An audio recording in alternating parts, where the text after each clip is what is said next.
Very early in the biblical narrative, a stark distinction can be observed as relates to God, mankind, and the perception of good. The Genesis account opens with God affirming the virtue of his creation at various stages of the creative process. In verse 4, light was said to be good.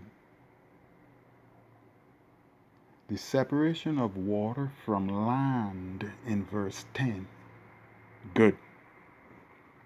The producing of vegetation, verse 12, also good.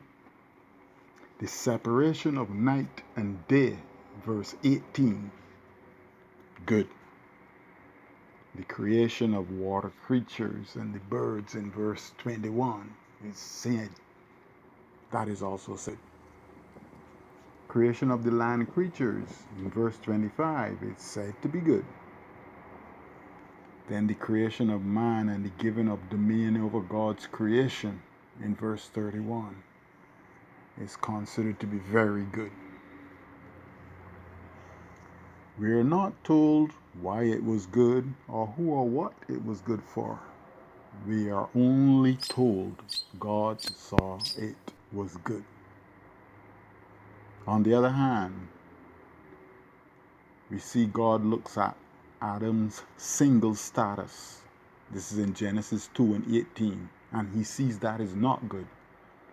So, he takes care of this by forming Eve. We jump forward to Genesis chapter 3. There's an interaction with the serpent. Good and evil is on the table. And subsequently, we are given insight into mankind's perception of good. The fruit was seen as good to look at, and this is lust of the eyes. It was also considered good for food, the lust of the flesh, and it was to make one wise, and that would be pride of life. Biblically, God's perception of good can be seen as absolute. It's just good. It's good for all, in all places, at all times.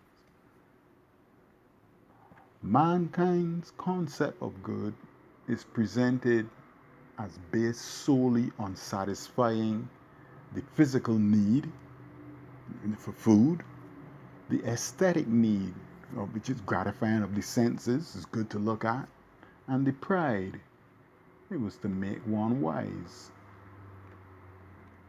These concepts are defined biblically as the three areas in which we sin, as can be seen in 1 John chapter 2 verses 15 through 17.